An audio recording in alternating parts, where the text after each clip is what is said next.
Assalamualaikum warahmatullahi wabarakatuh.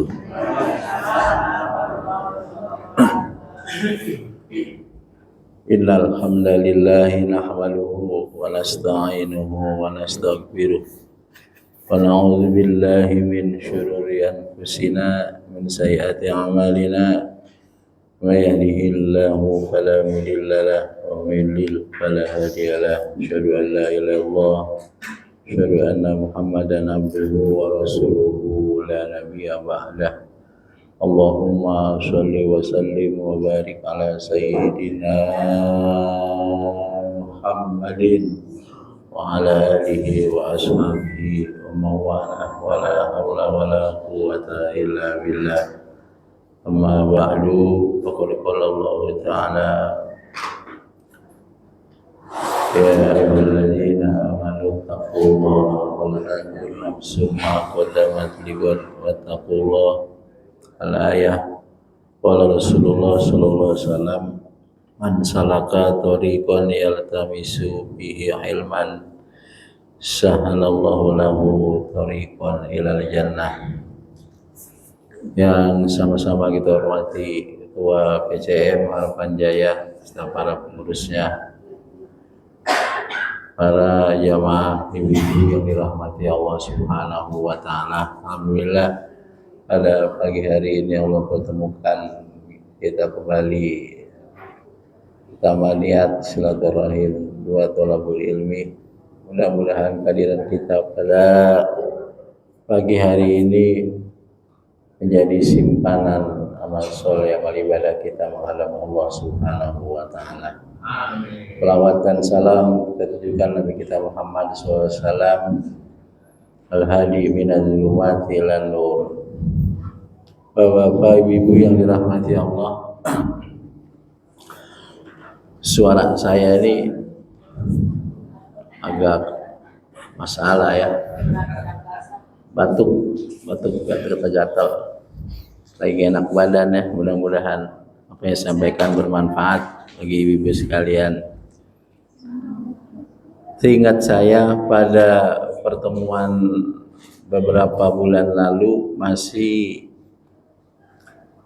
mengikuti kajian tafsir tentang ciri-ciri orang bertakwa kepada Allah Subhanahu wa taala. Betul Bu ya? Alladzina yu'minuna bil ghaibi wa yuqimunas shalah sampai pada wa yuqimunas shalah. Nah, kemudian wa mimma razaqnahum yunfiqun. Itu belum saya sampaikan ya. Ciri berikutnya orang-orang bertakwa adalah apa? Sifat yang ketiga itu adalah mereka yang mengeluarkan, menginfakkan sebagian rezeki yang Allah berikan kepada mereka. Ini ya. Jadi kalau Allah mensifatkan tentang sifat orang bertakwa dengan mendirikan sholat, karena memang sholat itu adalah hak Allah Subhanahu wa ta'ala. Nah, di antara hak Allah Subhanahu wa ta'ala itu adalah apa? Disembah. Kewajiban kita kepada Allah adalah menyembah. Ketika manusia hamba Allah menyembah Allah, tidak menyekutukannya, maka kita berhak untuk dapat masuk surganya Allah Subhanahu wa ta'ala. Jadi sifat iqomis sholat, mendirikan sholat ini merupakan bentuk tanda kejelasan, kesempurnaan, ketundukan seseorang kepada Allah Subhanahu wa ta'ala dan kebaikan beribadah kepada Allah. Wa ma khalaqtul jinna wal insa illa liya'budun. Tidaklah aku ciptakan jin dan manusia kecuali untuk menyembah Allah Subhanahu wa ta'ala. Kemudian sifat yang ketiga ini adalah apa? Kesempurnaan seseorang berbuat baik kepada makhluk.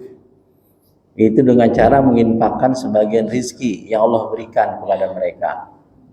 Betul nggak Pak?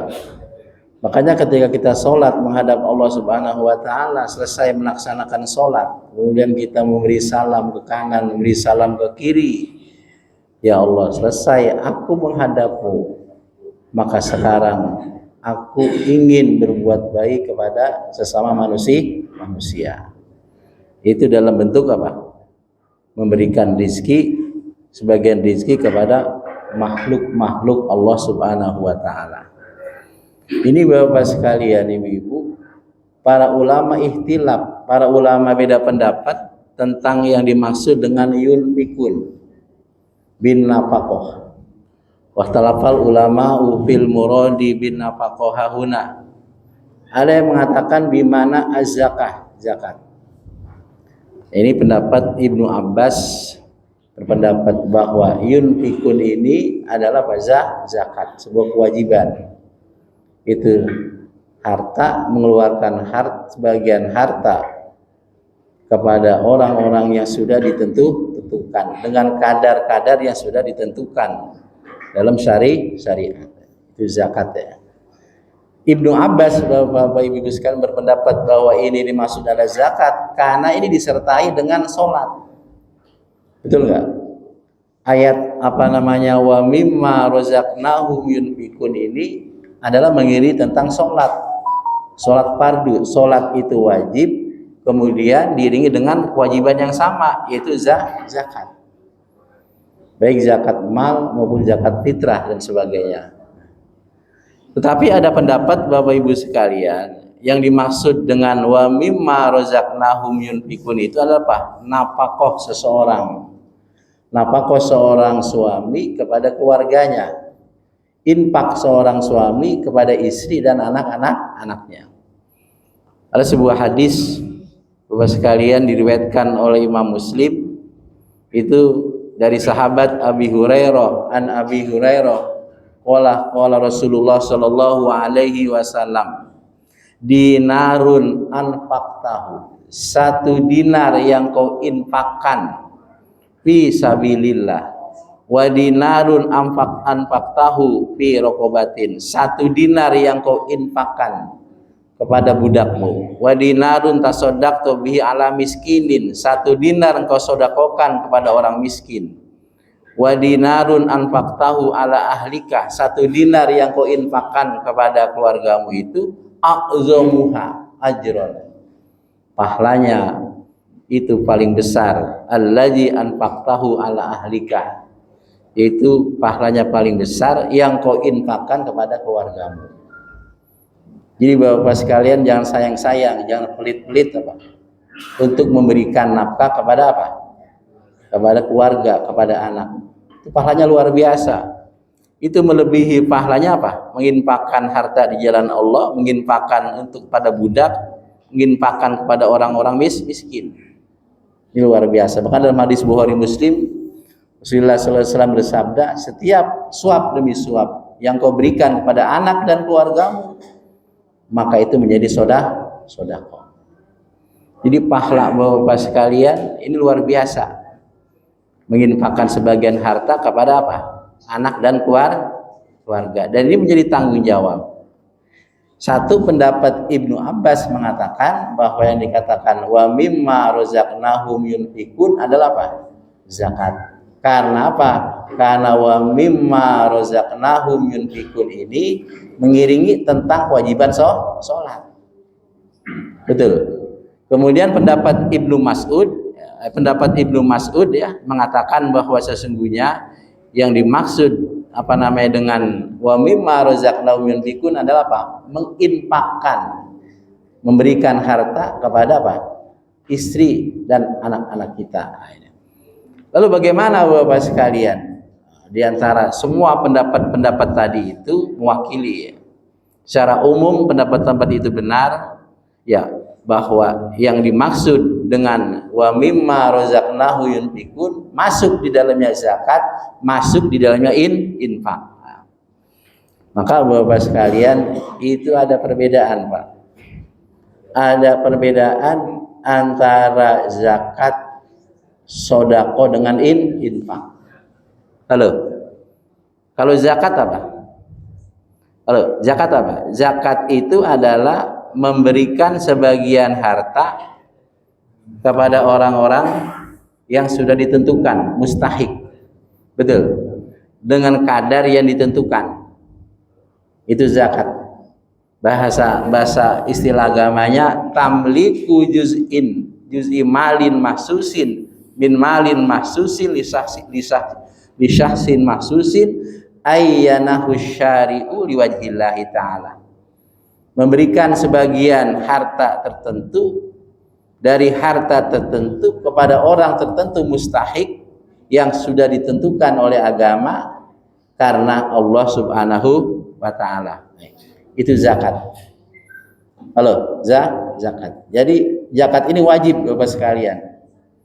Ukuran nisabnya sudah ditentukan. Mustahiknya orang-orang sudah ditentukan, itu zakat. Maka zakat itu sebetulnya kalau dari bahasa etimologi, bahasa apa? Kebahasaan mananya an-nama. Apa an-nama? An-nama itu adalah berkembang.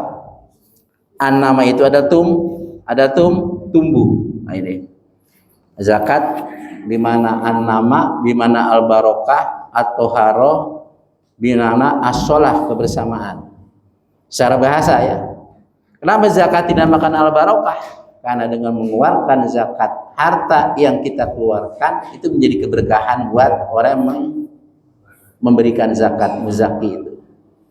Badannya sehat, rizkinya lancar, diselamatin oleh Allah Subhanahu wa ta'ala. Kemudian dengan zakat an-nama bisa berkembang harta kita. Karena kata Nabi SAW, tidak ada zakat, tidak ada sedekah yang dikeluarkan oleh seseorang bahkan bertambah. Ada nggak Pak sejarahnya Bapak sekalian, orang yang berzakat itu hartanya semakin berkurang? Kalau dia ikhlas Pak, makin bertambah itu, terus makin bertambah. Nah orang itu semakin semangat untuk mengeluarkan sebagian hartanya. Kemudian zakat secara bahasa atau haro bimana suci. Kenapa? Karena harta yang dikeluarkan itu adalah mensucikan hartanya itu dari yang subhat, dihasilkan dari yang haram dan sebagainya. Maka ada sabda Nabi Muhammad SAW, ini diriwayatkan oleh Imam Ahmad ya. Ya masyarat tujar, wahai para pedagang, innal bai'ah yahduruhul lagu, sesungguhnya jual beli itu tidak luput daripada kesalahan. Wal halfu, banyak sumpah. Fasyarribuhu bisodaqoti, maka tutupilah dengan sodaqoh. Sodaqoh ini maknanya zakat Bapak sekalian. Kemudian dalam hadis lain Rasulullah SAW bersabda, hasinu amwalakum bizakati, bentengilah hartamu dengan zakat. Insyaallah Pak, kalau seorang itu mengeluarkan zakat sesuai dengan yang Allah Subhanahu wa ta'ala perintahkan, harta terjaga Pak. Betul nggak? Dari pencurian, dari perampokan, dari penipuan dan sebagainya. Yakin nggak Pak? Hasinu amwalakum bizakat wadawu mardokum bisodaqah, obatilah orang yang sakit di antara kalian dengan sedekah. Sedekah ini bisa bimana zakat, bisa bimana apa? Infak. Ya, ini nanti kajian kita Pak, kata-kata sedekah itu macam-macam nanti ini dalam Al-Qur'an ini. Jadi obatilah orang yang sakit di antara kamu dengan sedekah. Kan berobat dalam Islam itu ada tahapan-tahapannya Pak, ada beberapa macam. Kalau kita sakit bisa berobat ke dokter. Kita sakit bisa bekam, kita sakit bisa sedekah. Betul nggak? Nah ini insya Allah Pak bisa disembuhkan itu oleh Allah Subhanahu wa ta'ala. Wastaqbalu amwajal balai bidu'ai wa tadarru, dan hadapilah berbagai musibah, berbagai ujian ini dengan sedekah dan tadarru, yaitu merendahkan diri kepada Allah Subhanahu wa ta'ala dengan cara beribadah. Saudara-saudara sekalian dirahmati Allah Subhanahu wa ta'ala, itu tentang zakat. Zakat ini pendapat Ibnu Abbas, wa mimma razaqnahum yunfikun. Kemudian Bapak sekalian, ini juga di Quran Pak, kata-kata infak di mana zakat. Infak di mana Pak? Zakat. Coba ibu-ibu sekalian buka surat ke-6 ayat 141. Surat ke-6 surat apa itu? Al-An'am.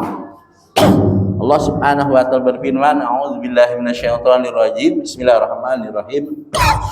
Walladzina yaknizuna dzahaba wal fiddata wala yunfikunaha fi sabilillahi fabashshirhum bi'adzabin alim. Orang-orang yang mereka yang menyembunyikan ya emas, menyembunyikan perak dan tidak mereka menzakatkannya, menginfakkannya. Wala yunfikunaha. Tidak mereka menzakatkannya. Berarti yunfiku di mana Pak? Di mana Pak? Zakat. Fabashirhum wali fisabilillah di jalan Allah, maka beritakanlah kepada mereka dengan siksa yang pedih. Nah itu infak di mana Pak? Di mana zakat. Kemudian juga sodako. Kata sodako di mana Pak?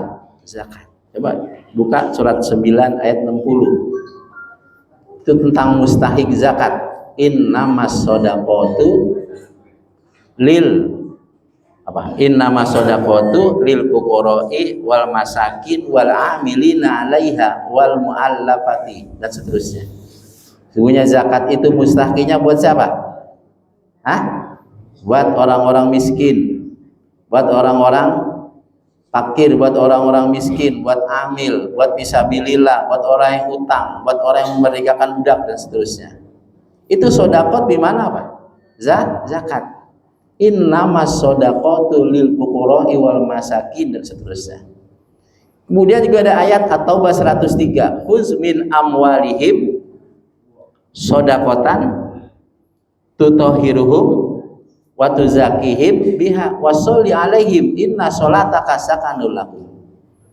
Khuz, ambillah sebagian dari harta mereka, al-agniya, orang-orang yang mampu, orang yang berkecukupan. Sedekah di mana Pak? Zakat. Dengan zakat itu tutahhiruhum, akan mensucikan zakat mereka. Ya enggak? Tutahhiruhum wa tuzakihim biha, mensucikan, membersihkan harta mereka. Washolli alaihim, dan doakanlah kepada mereka. Artinya orang yang mengeluarkan zakat kita doain. Itu sedekah di mana zakat? Halo. Nah, jadi infak bisa bermakna zakat. Sedekah bisa bermakna zakat. Tahu dari mana kita? Ya tahu dari tafsir-tafsir dari ulama-ulama. Enggak sembarang Mas kalian. Tuh. Jadi sedekah tadi apa? Mengeluarkan sebagian harta, betul, kepada orang tertentu mustahik, kadar ukurannya juga sudah ditentukan. Itu zakat. Hukumnya wajib atau sunnah? Wajib. Nah, itu. Zakat wajib. Kemudian Allah berfirman dalam ayat yang lain, hak pun Pak, hak itu dikatakan juga zakat. Wa atu haqqahu yauma hasodi, dan berikanlah haknya, berikanlah zakatnya, ya enggak, pada hari memetiknya, hari panennya. Jadi kalau seorang panen pertanian itu begitu selesai panen, zakatnya langsung dikeluarkan. Itu haqqahu mana zakat. Jadi tidak sembarang menentukan ini infak di mana zakat, ini sedekah di mana zakat, ini hak di mana zakat. Dari mana kita? Dari ulama-ulama tafsir, dari ulama-ulama fikih. Kemudian kalau infak apa Pak? Infak apa? Kalau infak itu mengeluarkan harta kepada orang tertentu bukan? Orang tentunya nggak ditentuin. Mengeluarkan sebagian harta, ya enggak, kepada orang yang membutuhkan misalnya, ukurannya tidak ditentukan. Jadi kalau ada seseorang dia misalnya belum ada kewajiban zakat, kan nisabnya umpama belum sampai, masih dia punya kepedulian dengan infak, betul, dengan infak dan sedekah. Ini sebagian harta yang dikeluarkannya melalui infak ini tujuannya adalah untuk mendapatkan pahala. dari Allah, juga sebagai taqarrub, pendekatan diri kita kepada Allah Subhanahu wa taala. Itu saudara-saudara sekalian, Pak, banyak tentang ayat-ayat anjuran infak. Jadi ingat, kalau zakat wajiban, kadar ukurannya, ya enggak, ukuran mengeluarkan kadar mengeluarkannya, nisabnya ditentukan, mustahiknya juga tentukan. Kalau infak tidak ada kewajiban, betul, tetapi kita punya kepedulian untuk memberikan sebagian harta kita kepada orang-orang yang membutuhkannya. Jadi kalau anjuran infak ini banyak, Pak. Baca dalam surat 2 ayat 254. Ya enggak? 200, Pak. 2 ayat 254. Ya ayyuhalladzina amanu anfiqu mimma razaqnakum min qabli ayati yaumil la bai'un fihi wala khullah wala syafaatun wal kafiruna humul zalimun. Ya orang-orang beriman, infakkanlah sebagian harta yang kami berikan kepada kalian sebelum datang nanti hari apa? Hari yang tidak ada hari jual beli, hari tidak ada pertemanan, tidak ada syafaat di situ, dan orang-orang kafir dan orang yang zalim. Maksudnya hari kiamat. Terus surat apa lagi itu? Al-Munafikun ayat 10. Infakkanlah sebagian harta kamu, ya enggak, sebelum datang kematian. Wa anfiqu mimma razaqnakum min qabli ayatiya hadakumul maut, belum datang kematian. Lalu dia berkata, ya Allah, takhirkanlah sebarang sebentar. Saya mau sedekah nih, saya mau infak, saya mau infak. Wa yaqul rabbi laula akhartani fa as-sadaqa wa aku minas sholihin. Jadi sodako, ada zakat, ada sodako. Sodako itu dari apa? Dari kata sodako, sidkun, membenarkan. Jadi misdakul iman. Ketika seorang bersedekah, bahwa ini merupakan komitmen, apa yang di hatinya itu dia beriman kepada Allah, dibuktikan dengan apa? Perbuatan. Kalau dia mengeluarkan sebagian hartanya di jalan Allah Subhanahu wa taala. Kadar ukurannya tertentu nggak, Pak, kalau sodako? Hah? Nggak tertentu. Mau berapa aja silakan. Tidak tertentu dan tidak wajib. Sodako boleh nggak kepada orang kafir yang fakir? Boleh. Sodako boleh kepada orang apa? Orang kafir yang fakir, orang kafir yang miskin. Ya mudah-mudahan dengan kita bersedekah kepada mereka itu membuat nanti mereka akan sadar Islam itu luar biasa. Betul nggak? Saling tolong menolong yang pada akhirnya mereka masuk Islam. Banyak ini, Pak, terjadi pada masa Nabi kita Muhammad Shallallahu Alaihi Wasallam. Terus kalau infak bisa aja, Pak, pada jalan taat, pada jalan mubah, pada jalan maksiat. Bisa. Orang menginfakkan hartanya kepada kemaksiatan. Bangun bioskop, membangun taman-taman buat pertemuan laki-laki dan perempuan di situ. Bangun pabrik miras, itu bisa menginfakkan sebagian harta dia. Jadi kalau infak bisa ketaatan, bisa sesuatu yang mubah, bisa sesuatu yang maksiat. Kalau sodako karena komitmen iman. Kalau sodako bisa dengan perbuatan, bisa dengan harta, bisa dengan ucapan. Betul nggak, Bu? Bu, betul nggak? Dalam hadis-hadis sahih itu, Bukhari Muslim itu banyak, Bu. Yang diantaranya kullu ma'rufin sodako, setiap yang baik sodako, senyum itu sodako. Ya nggak? Tahlil, tahmid, takbir sodako, gauli istri sodako. Kamu senyum ketemu orang juga sodako. Ada orang lagi lewat, lagi jalan, kemudian motornya apa? Jatuh, kita angkat, kita bantuin, sodako. Betul. Ada pedagang, kemudian karena dia jalannya tinggi, kita bantuin, kita dorong, juga sodako. Bahkan kamu mencegah dari perbuatan yang jahat juga sodako. Sodako banyak, Pak, caranya gitu. Ini kita tidak bisa melakukan perbuatan yang baik, ya enggak? Lalu kita tahan. Nih kita mau memukul seseorang, kita tahan. Mau berbuat ghibah, kita tahan. Itu juga sodako. Itu hadisnya riwayat Imam Bukhari dan Muslim. Sedekah lebih umum, betul. Tapi kalau infak apa? Harta. Nah, betul. Harta buat taat, mubah, bisa juga buat maksiat. Kalau sedekah umum, bisa harta, bisa ucapan, bisa bantuan. Bahkan bagaimana dalam kitab Fathul Bari, ada seorang sahabat, seorang laki-laki, dia sholat sendirian. Nah, karena ketinggalan berjamaah dia. Ada di pojokan dia. Di pojokan ada 2 orang laki-laki. Kenapa kamu tidak sholat? Saya sudah sholat ya Rasul di rumah. Maukah kamu bersedekah dengan orang ini? Mas sudah sholat berjamaah, bantuin pahala. Cuma Bapak Ibu sekalian, mentang-mentang sedekah itu dengan cara lain dan dengan bukan harta, bukan berarti kita nggak mau memakan harta. Enak banget kalau begitu ya. Ada acara ini santunan yatim, kita sedekah. Tadi saya sudah sedekah. Ngapain? Senyum sama orang, tahlil, tahmid. Hancur Pak kalau gitu Islam. Betul nggak? Ya. Yang punya harta dengan harta, betul.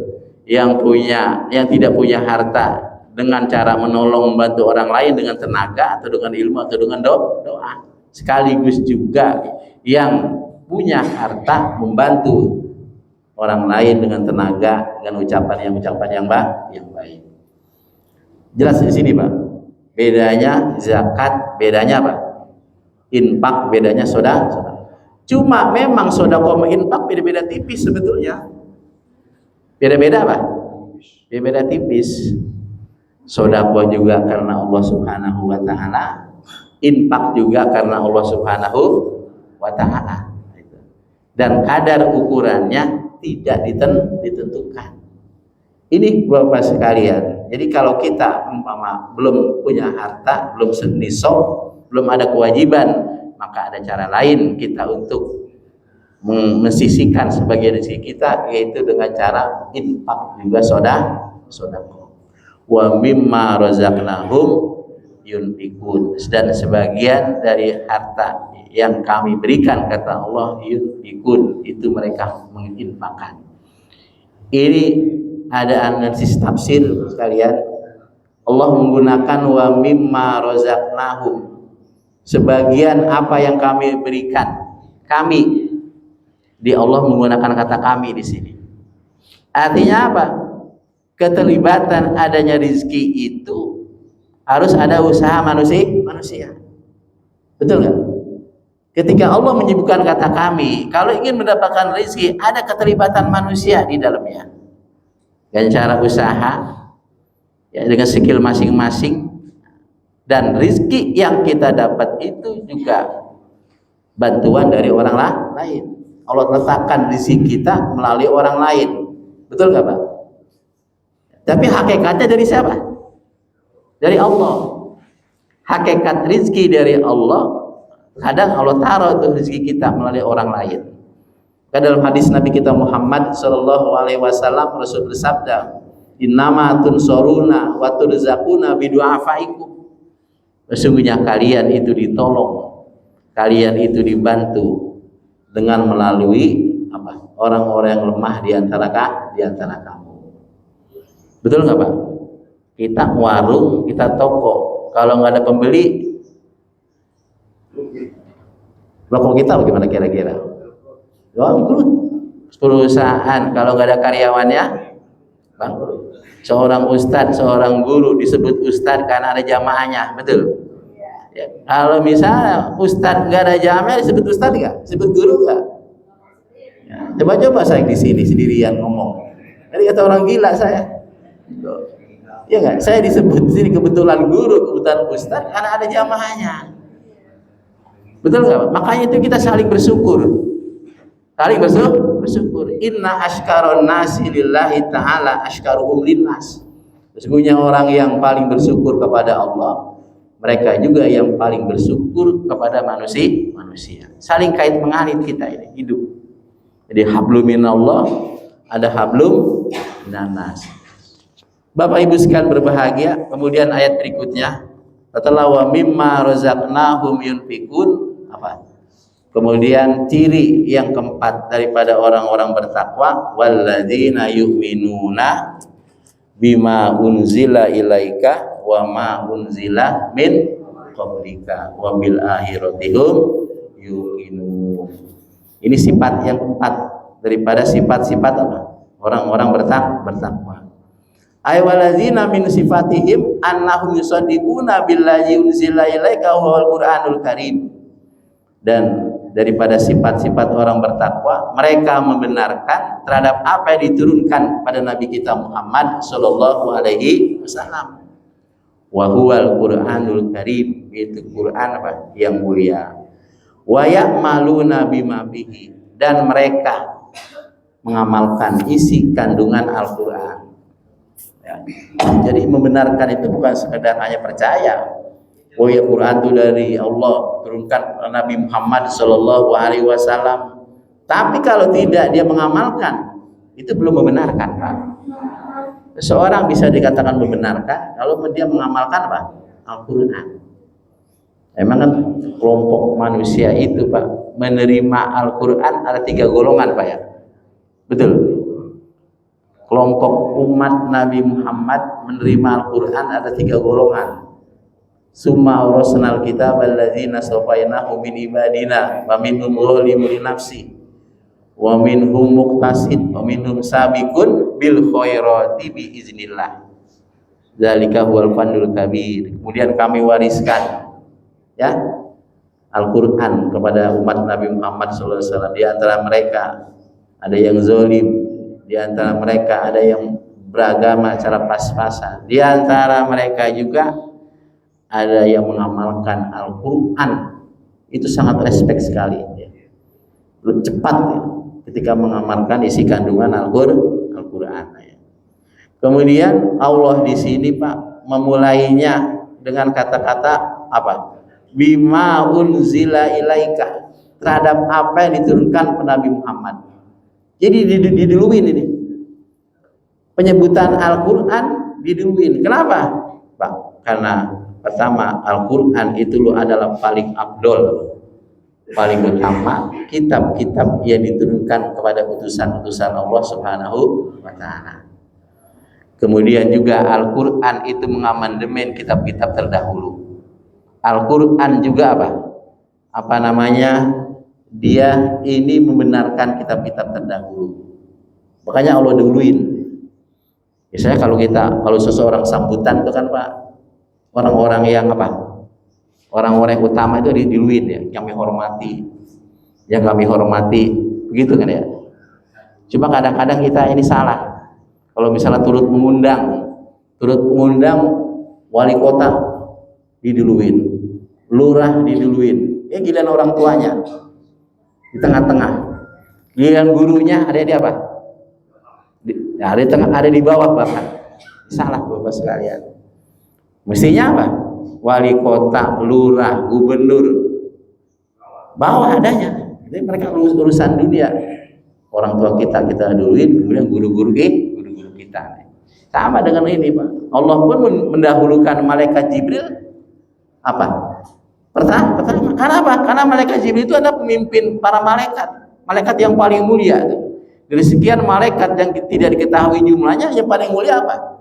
Malaikat Jibril alaihissalam. Itu rahasia kenapa didahuluin walladzina yu'minuna bima unzila ilaika, artinya Al-Quran. Wa ma unzila min qablik, ai wa yusaddiquna billazi unzila min qablik. Mereka juga membenarkan kitab-kitab sebelum apa? Sebelum diturunkan Nabi Muhammad, minal kutubis samawiyah, kitab-kitab samawiyah, Taurat, Injil, Zabur, suhuf Ibrahim, Musa, suhuf Ibrahim dan Musa alaihissalam, wa wiriha, dan selain keduanya. Saudara-saudara sekalian berbahagia. Kemudian ayat yang terakhir, wa bil akhirati hum yuqinun, dan terhadap akhirat. Ini sifat ciri orang bertakwa yang kelima, Pak. Yang kelima. Pertama apa? Halo. Pertama, beriman kepada yang gaib. Kedua, alladzina yu'minul ghaib, mendirikan Ketiga, menginfakkan ya sebagian rezeki yang Allah berikan kepada mereka. Yang keempat, beriman kepada apa? Yang diturunkan, kitab diturunkan kepada Nabi Muhammad dan kitab-kitab sebelum Nabi Muhammad. Yang terakhir adalah mereka yang yakin akan kehidupan akhirat. Ai wa hiya iqanuhum bil akhirah. Kenapa di sini Bapak sekalian wa bil akhiratihum yuqinun? Dengan akhirat mereka yakin. Allah sebut kembali. Padahal di awal udah kan ya, alladzina yu'minuna bil ghaib. Ghaib kan? Akhirat ghaib, surga ghaib, neraka ghaib, sirat ghaib, mizan ghaib, jin ghaib. Betul? Setan ghaib. Nah, kenapa di sini Allah sebut lagi tentang ghaib ini? Ya, dengan akhirat. Karena gini Bapak sekalian, ya. Dijelaskan di sini li annal imana bil akhirati min a'zami ma yuhmalu alam tisali awamirillah wa tinabi nawihi. Karena iman, keyakinan seseorang dengan negeri akhirat itu yang paling besar yang bisa membawa seseorang melaksanakan segala perintah Allah, menjauhi segala larangan-larangan Allah Subhanahu wa taala. Kita hadir di sini karena iman akhirat. Kita menjauhkan maksiat karena iman akhirat. Kita bertakwa karena menjauhkan apa? Karena beriman pada akhirat. Betul nggak Pak? Jadi ada tahapan-tahapan kehidupan yang kita yakini. Ya nggak? Hierarki kehidupan manusia mulai dari alam kandungan. Betul. Setelah alam kandungan kita hidup di dunia anak sementara. Setelah hidup di dunia kita meninggal di alam kubur, di alam barzakh. Kemudian di alam akhirat, stasiun yang terakhir di alam akhirat. Allah sebut kembali di sini beriman pada yang gaib agar menjadi daya ingat kita bahwa kehidupan itu bukan kekinian, bukan keduniaan, tapi kesonohan. Itu ada alam akhirat. Saat ini orang-orang yang dizolimi hak-haknya, mereka yang tertindas belum sampai kesampaian, tapi nanti ada negeri akhirat. Itu kita yakin Bapak sekalian. Betul nggak Pak? Kalau pilih kembali di sini. Dan itulah kehidupan beriman kepada hari akhirat, merupakan bentuk dari iman yang besar. Karena itulah yang mendorong kita untuk melaksanakan perintah Allah, menjauhi larangan-larangan Allah Subhanahu wa taala. Mudah-mudahan bermanfaat Pak ya. Batuk saya ini ya. Kalau nambah lagi batuknya semakin apa? Makin jadi-jadian. Oke, Subhanakallahumma bihamdika asyhadu an la ilaha illa anta astaghfiruka wa atubu ilaik. Assalamualaikum warahmatullahi wabarakatuh.